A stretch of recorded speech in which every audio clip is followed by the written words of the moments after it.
बिस्मिल्लाहिर्रहमानिर्रहीम। अस्सलाम वालेकुम डियर स्टूडेंट्स, आज हम मैस स्पेक्ट्रोग्राफ को स्टडी करेंगे जो कि एक ऐसी डिवाइस है जो डिफरेंट आइसोटोप्स को सेपरेट करने और इनके डिफरेंट मैसेज को एक्यूरेटली कैलकुलेट करने में यूज़ होती है। तो चलिए स्टार्ट करते हैं और देखते हैं कि मैस स्पेक्ट्रोग्राफ की कंस्ट्रक्शन और वर्किंग किस तरह से एडजस्ट की जाती है। डियर स्टूडेंट, हमने प्रीवियस लेक्चर में आइसोटोप्स को बड़ी डिटेल में डिस्कस किया था और हमने ये समझा था कि किसी भी एलिमेंट के जो डिफरेंट आइसोटोप्स होते हैं उनमें प्रोटॉन का नंबर सेम होता है, लेकिन न्यूट्रॉन के नंबर के डिफरेंस की वजह से उन एलिमेंट्स के आइसोटोप्स का एटॉमिक मास नंबर एक दूसरे से डिफरेंट होगा। क्योंकि एटॉमिक मास नंबर डिफरेंट होता है तो इसका मतलब है कि अगर किसी एलिमेंट के आइसोटोप्स एग्जिस्ट करते हैं तो उन आइसोटोप्स के मैसेज एक दूसरे से डिफरेंट होंगे। मैस स्पेक्ट्रोग्राफ बेसिकली इन्हीं डिफरेंट मैसेज वाले आइसोटोप्स को किसी भी एलिमेंट में सेपरेट करने और इनके मैसेज की वैल्यूज को एक्यूरेटली कैलकुलेट करने के लिए यूज किया जाता है। मैस स्पेक्ट्रोग्राफ डिवाइस में हमने किसी भी एलिमेंट के आइसोटोप्स को पहले कन्वर्ट करना होता है आयंस में। आप पॉजिटिव आयंस में भी कन्वर्जन कर सकते हैं और नेगेटिव आयंस में भी कन्वर्जन कर सकते हैं। डियर स्टूडेंट, मैस स्पेक्ट्रोग्राफ की कंस्ट्रक्शन अगर देखी जाए तो वो 7 पार्ट्स पर कंसिस्टेड है। फर्स्ट पार्ट में आपके पास स्लिट ए और स्लिट बी के बीच में है वेपोराइजेशन चैम्बर, फिर स्लिट बी और स्लिट सी के बीच में है ionisation chamber, and then slit C और डी के बीच में है एक्सेलरेटिंग चैम्बर, और फिर डी और ई के बीच में है मैस एनालाइजर। यहां से आयंस एंटर होते हैं डिटेक्टर में और डिटेक्टर से डिफरेंट करंट पल्सेस की फॉर्म में वो एम्पलीफायर में एंटर होंगे। Amplifier in small current pulses को एम्पलीफाई करेगा और एंटर करवाएगा डिटेक्टर में या काउंटर में, और डिटेक्टर फिर डिफरेंट मैसेज की वैल्यूज को डिफरेंट ग्राफिकल पैटर्न्स के अकॉर्डिंग डिस्प्ले करता है।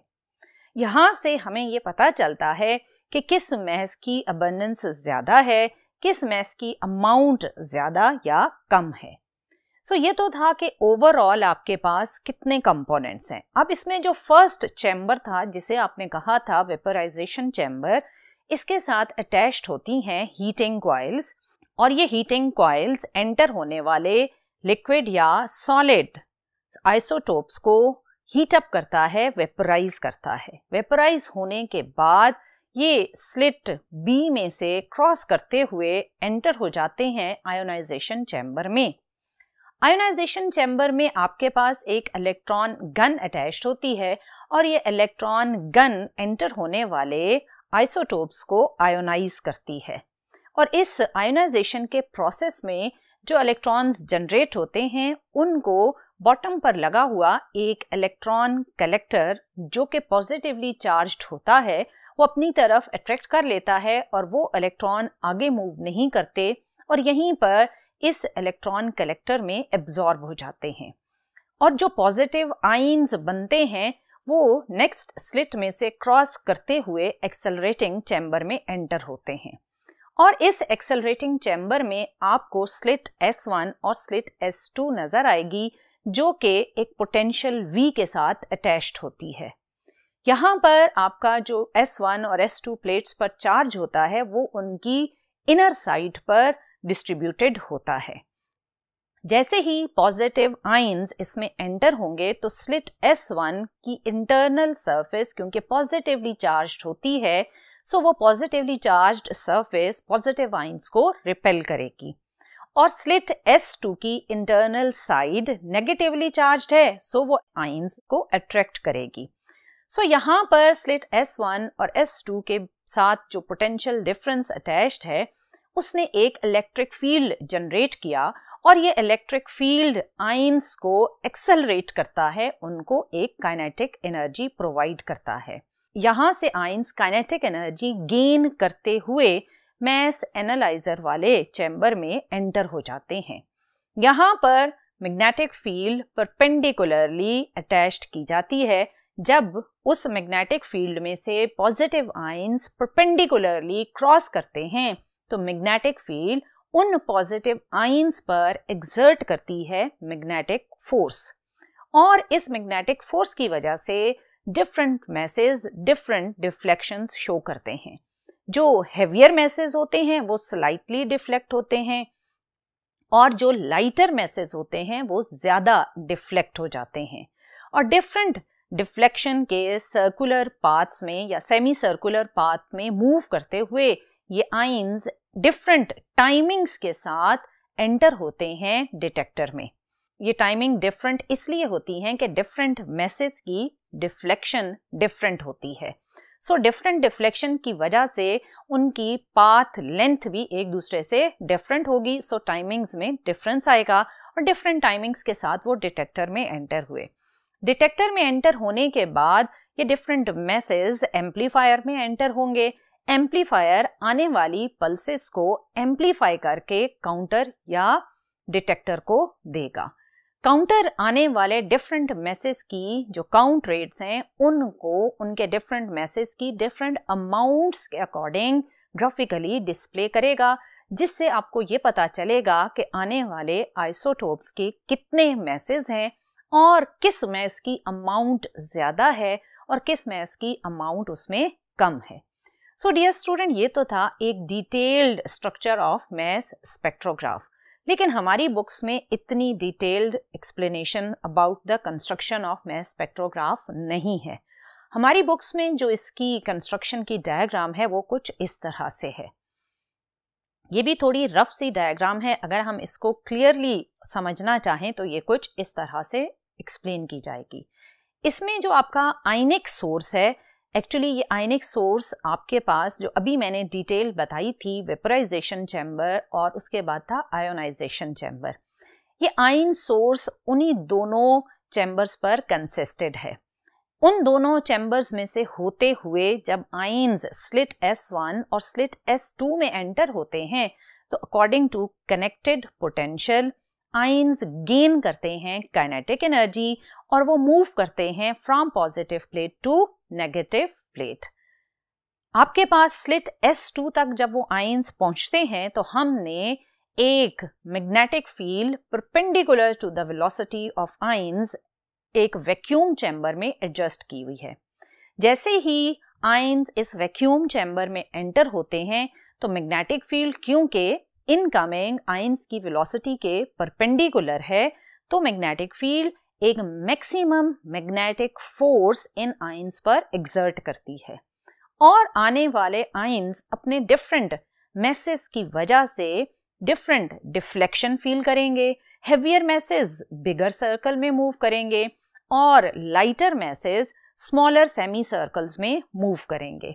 क्योंकि लाइटर मैसेज ज़्यादा डिफ्लेक्ट हो जाते हैं तो ज़्यादा डिफ्लेक्ट होने की वजह से उनके जो सेमी सर्कुलर पाथ हैं वो छोटे बनेंगे और यहाँ से डिफरेंट डिफ्लेक्शंस के अकॉर्डिंग ये मैसेज एंटर हो जाते हैं डिटेक्टर में और आगे फिर मज़ीद जो मैंने आपको अभी एक्चुअल एक्सप्लेनेशन बताई कि डिटेक्टर के साथ एम्पलीफायर और देन काउंटर अटैच होता है, वो सारी डिटेल इसी के अंदर ही एक ही डिटेक्टर के अंदर अटैच कर दी गई है। यहाँ से आपको फर्दर डिटेल इंफॉर्मेशन मिलेगी कि आने वाले जो आइसोटोप्स हैं उनके डिफरेंट मैसेज कौन कौन से हैं और उसको आप ग्राफिकली या डिफरेंट काउंट रेट के अकॉर्डिंग डिस्प्ले कर सकते हैं। वो डिपेंड करता है कि आपने किस तरह का काउंटर यहाँ पर अटैच किया हुआ है। सो डियर स्टूडेंट, आपने देखा कि किस तरह आप डिफरेंट मैसेज वाले आइसोटोप्स को पहले कन्वर्ट करते हैं आयंस में और उन आयंस पर आने वाले चार्ज को फिर आप यूज करते हैं मैग्नेटिक फील्ड में और मैग्नेटिक फील्ड में जब वो चार्ज्ड आयंस एंटर होंगे तो उन पर एक्सर्ट होगी मैग्नेटिक फोर्स और वो मैग्नेटिक फोर्स ऑब्वियसली उनको मूव करवाएगी डिफरेंट सर्कुलर पाथ में। अगर आपसे ये पूछा जाए कि आपको कैसे मालूम होगा कि मैग्नेटिक फील्ड में जब उन आयंस पर मैग्नेटिक फोर्स अप्लाई करेगी तो वो किस डायरेक्शन में डिफ्लेक्ट होंगे, चैम्बर में एंटर होते ही क्या वो राइट साइड पर डिफ्लेक्ट होंगे या लेफ्ट साइड पर, तो वो डिपेंड करता है कि आने वाले आयंस पॉजिटिव हैं या नेगेटिव हैं। अगर वो पॉजिटिव आयंस हैं तो फ्लेमिंग लेफ्ट हैंड रूल आपने पढ़ा था, सो फ्लेमिंग लेफ्ट हैंड रूल को आप यूज करते हुए पॉजिटिव आयंस पर एक्सर्ट होने वाली मैग्नेटिक फोर्स का डायरेक्शन बड़े आराम से डिटरमिन कर सकते हैं कि वो राइट साइड पे डिफ्लेक्ट होंगे या लेफ्ट साइड पर। सो इसमें हमने क्योंकि पॉजिटिव आयंस यूज किए हैं, सो फ्लेमिंग लेफ्ट हैंड रूल के अकॉर्डिंग वो राइट साइड पर डिफ्लेक्ट होंगे। और यहाँ पर जैसे ही आयंस डिफ्लेक्ट होते हैं तो डियर स्टूडेंट एक बात आपने याद रखनी है, क्योंकि यही बात हम फिर इसकी जब वर्किंग में डेरिवेशन करेंगे तो वहाँ पर यही हम कंक्लूड करेंगे। और वो बात ये है कि जब आयंस मैग्नेटिक फील्ड में एंटर होते हैं तो लेट्स सपोज इनिशियली आपने मैग्नेटिक फील्ड की वैल्यू बहुत ही कम एडजस्ट की हुई थी, सो आयंस पर लगने वाली मैग्नेटिक फोर्स भी कम होगी। सो ये डिफ्लेक्ट होकर कुछ इस तरह मूव करेंगे, और ये जब मूव कर रहे हैं तो ये डिटेक्टर तक नहीं पहुंच पा रहे। अब अगर आप चाहते हैं कि ये आयंस इस तरह डिफ्लेक्ट हों कि ये डिटेक्टर को अप्रोच करें, तो ऑब्वियसली आपको मैग्नेटिक फील्ड की वैल्यू को इंक्रीज करना पड़ेगा। और जब आप मैग्नेटिक फील्ड की वैल्यू इंक्रीज करेंगे तो मैग्नेटिक फोर्स इंक्रीज होगी, और ये डिफरेंट मैसेज पर जब डिफरेंट या स्ट्रॉन्ग मैग्नेटिक फोर्स एक्ट करेगी तो ये स्ट्रांगली डिफ्लेक्ट होकर अपने पाथ को मजीद कर्व पाथ में चेंज करेंगे और डिटेक्टर में एंटर हो जाएंगे। सो यहाँ से आपको ये पता चला कि जो डिफरेंट मैसेज हैं उन पर जब आप मैग्नेटिक फील्ड की वैल्यू को चेंज करते हैं तो जितनी ज़्यादा मैस की वैल्यू होगी उतनी ही ज़्यादा हमें मैग्नेटिक फील्ड एडजस्ट करनी पड़ेगी, क्योंकि अगर मैस हेवियर है या ज़्यादा है तो उसको डिटेक्टर तक डिफ्लेक्ट करवाने के लिए हमें मैग्नेटिक फील्ड भी स्ट्रॉन्ग चाहिए। सो डियर स्टूडेंट, ये तो था एक डिटेल्ड एक्सप्लेनेशन कि आपका मैस स्पेक्ट्रोग्राफ किस तरह कंस्ट्रक्ट किया जाता है और इसके अंदर आयंस पर किस तरह मैग्नेटिक फोर्सेस अप्लाई की जाती हैं और उन्हें डिफरेंट सर्कुलर पाथ में, जिन्हें आप सेमी सर्कुलर भी कह सकते हैं, सेमी सर्कुलर पाथ में डिफ्लेक्ट होकर वो डिटेक्टर तक पहुंचते हैं। सो डियर स्टूडेंट, आपने देखा कि मैस स्पेक्ट्रोग्राफ क्या डिवाइस है। मैस स्पेक्ट्रोग्राफ वो डिवाइस है जो यूज होती है to separate the isotope and it can determine the masses of isotopes accurately. आप इसको ग्राफिकली भी डिस्प्ले करवा सकते हैं डिफरेंट मैसेज के डाटा को, और अभी हम एक फार्मूला भी डिराइव करेंगे जहां पर आप इसमें एक्सपेरिमेंटली जो डाटा कलेक्ट करेंगे उससे भी डिफरेंट एक्सपेरिमेंटल डाटा को यूज करके मैसेज ऑफ आइसोटोप्स को कैलकुलेट कर सकते हैं।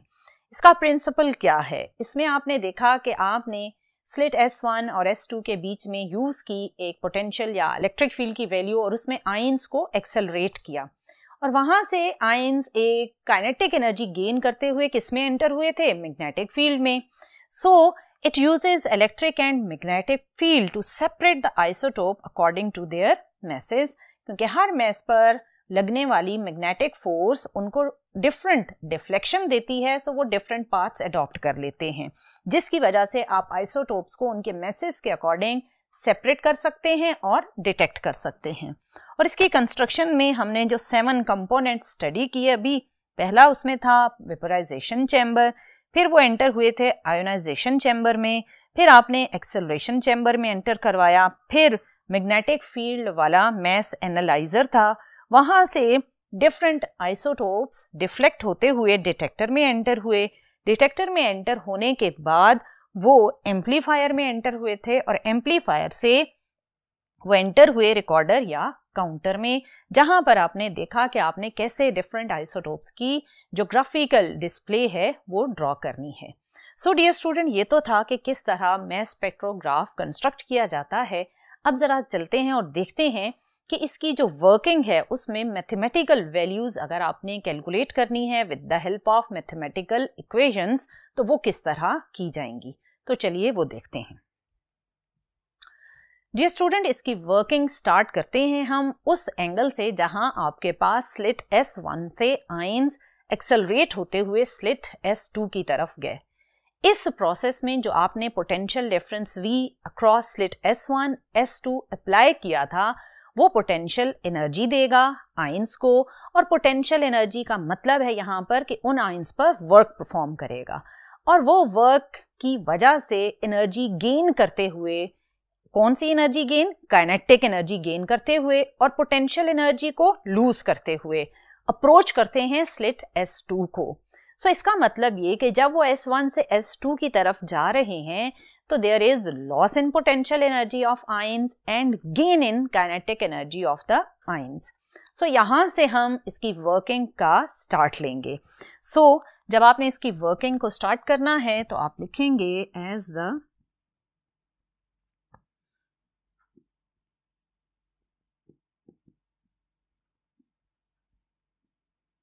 positive ion move from slit S1 to slit S2 through the potential V, they gain kinetic energy. So loss in potential energy obviously equal होगा gain in kinetic energy. आप potential energy या work done on the charge से related equation पढ़ चुके हैं और वही equation हम यहाँ पर यूज करेंगे और यहाँ पर लॉस इन पोटेंशियल एनर्जी बनेगा QV और गेन इन काइनेटिक एनर्जी होगा हाफ mv स्क्वायर। यहाँ बी केयरफुल कि ये जो v है that is related with potential और ये v है related with velocity of the ions. यहाँ पर चार्ज की जगह हम यूज करेंगे चार्ज ऑफ इलेक्ट्रॉन।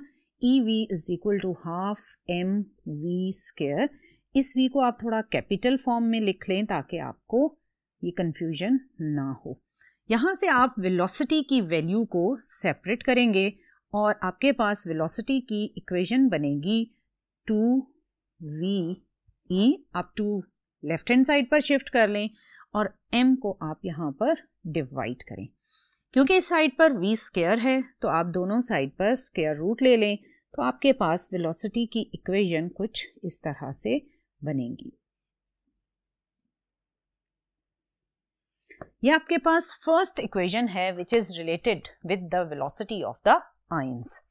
अब हम इसी वेलोसिटी के साथ जब आयंस को जो कि स्लिट S2 तक पहुंचे थे वहां से वो कहाँ एंटर होंगे, वहां से वो परपेंडिकुलरली एंटर हो रहे हैं मैग्नेटिक फील्ड में।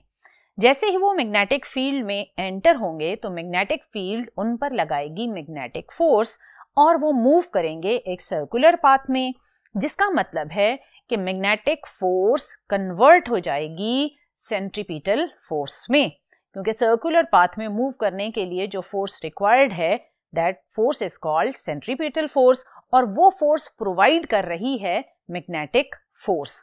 सो डियर स्टूडेंट, यहाँ से अगला जो हम स्टेप करेंगे वो मैग्नेटिक फील्ड में मूवमेंट का है। ये सारा जो एक्सप्लेनेशन था ये इलेक्ट्रिक फील्ड जो स्लिट S1 और S2 के बीच में थी उसके अकॉर्डिंग जो वेलोसिटी गेन की। अब ये वेलोसिटी गेन करते हुए जब वो मैग्नेटिक फील्ड में एंटर होंगे तो मैग्नेटिक फील्ड में क्या मैग्नेटिक फोर्स और कैसे वो मैग्नेटिक फोर्स सेंट्रीपिटल फोर्स में कन्वर्ट होगी, अब हम उससे रिलेटेड डेरिवेशन करेंगे। तो चलिए स्टार्ट करते हैं। आपने देखा कि पॉजिटिव आयंस वेलोसिटी या काइनेटिक एनर्जी गेन करते हुए एंटर हो रहे हैं मैग्नेटिक फील्ड में, तो हम यहीं से स्टार्ट लेंगे as ions enters the magnetic field,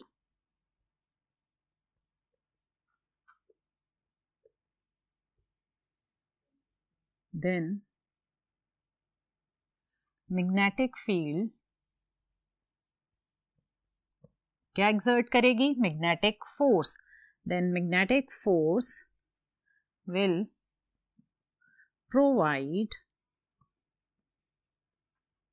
the centripetal force.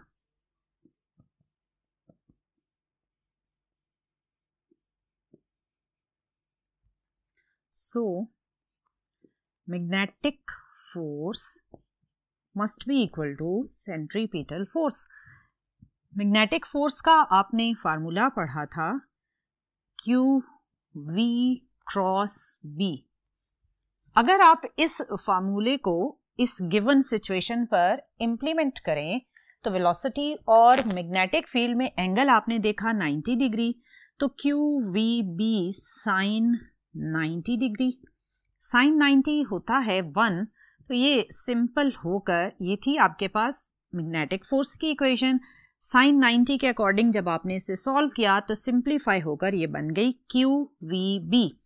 सो आपने इसी में से मैग्नेटिक फोर्स की वैल्यू QVB यहाँ पर यूज की, और ये मैग्नेटिक फोर्स क्या प्रोवाइड कर रही है? Centripetal force. अब इसमें ये भी वेलोसिटी है, ये वेलोसिटी और ये भी वेलोसिटी, सो आपके पास ये वेलोसिटी की एक वैल्यू राइट लेफ्ट साइड पर कैंसिल हो जाएगी। ये अगेन चार्ज है जिसे आप E से रिप्लेस करेंगे, EB is equal to mv over r।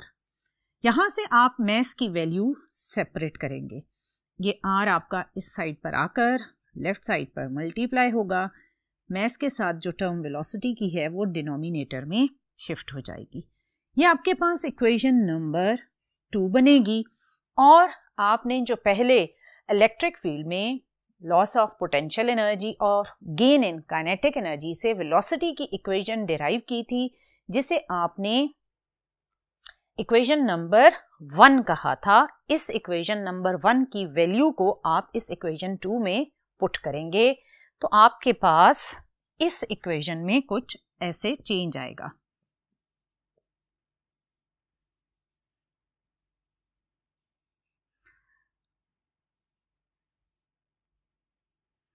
अब इसमें आपने v की जगह पर उसकी वैल्यू पुट कर दी। क्योंकि ये आपके पास रूट में है तो आप इस इक्वेशन को सिंप्लीफाई करने के लिए राइट और लेफ्ट साइड का आप स्क्वायर लेंगे। सो बाय स्क्वायरिंग बोथ साइड्स,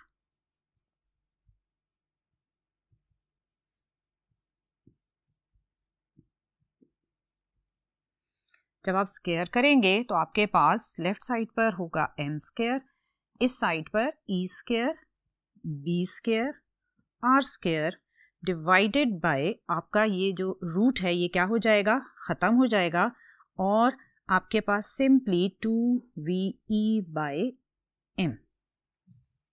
अब यहाँ आपको याद रहे कि ये v है पोटेंशियल से रिलेटेड, ये वेलोसिटी नहीं है। अभी आप इसको थोड़ा सा रीअरेंज करेंगे और मैस और मैग्नेटिक फील्ड का रिलेशनशिप फाइंड आउट करेंगे। इसको थोड़ा मैं रीअरेंज करूंगी तो ये कुछ इस तरह से एडजस्ट होंगी वैल्यूज।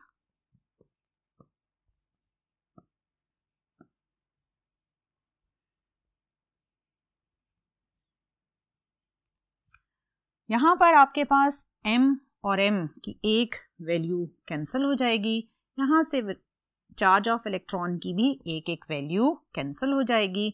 सो जो रिमेनिंग आपके पास फैक्टर है that is e b square r square divided by 2v।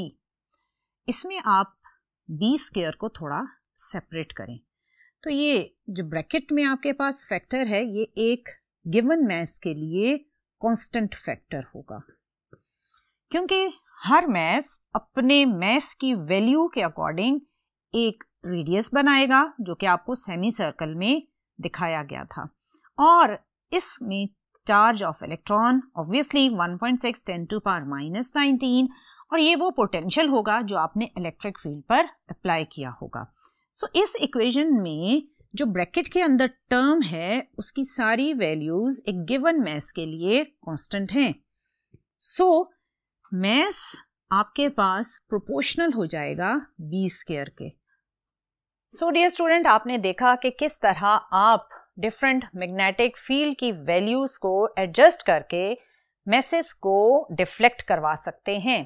क्योंकि आपने पहले देखा था कि अगर मैसेज पर मैग्नेटिक फील्ड स्ट्रेंथ वीक थी तो वो कुछ इस तरह डिफ्लेक्ट हो रहे थे। फिर हमने मैग्नेटिक फील्ड स्ट्रेंथ को इंक्रीज किया तो ये मैसेज अपने मैस वैल्यूज के अकॉर्डिंग कुछ इस तरह डिफ्लेक्ट हुए और डिटेक्टर को इन्होंने अप्रोच कर लिया। सो यहाँ से हमें यह पता चला कि मैग्नेटिक फील्ड की जो स्ट्रेंथ है वो प्रोपोर्शनल है मैस की वैल्यूज के। अगर मैस ज्यादा है तो हमें ज़्यादा मैग्नेटिक फील्ड स्ट्रेंथ के थ्रू उसे डिफ्लेक्ट करना पड़ेगा। अगर मैस की वैल्यू कम है तो हम कम मैग्नेटिक फील्ड स्ट्रेंथ से ही उसको डिफ्लेक्ट कर लेंगे। सो डियर स्टूडेंट, इसी एक्सपेरिमेंट के डेटा को अगर आप इस इक्वेशन के अकॉर्डिंग देखें तो अगर आप रेडियस की वैल्यू जो आप सेमी सर्कल की हेल्प से कैलकुलेट कर लेंगे और मैग्नेटिक फील्ड स्ट्रेंथ जो गिवन सिचुएशन में आपने यूज की होगी उसकी वैल्यू को यहाँ पुट करें, और ये है स्लिट S1 S2 के बीच का पोटेंशियल।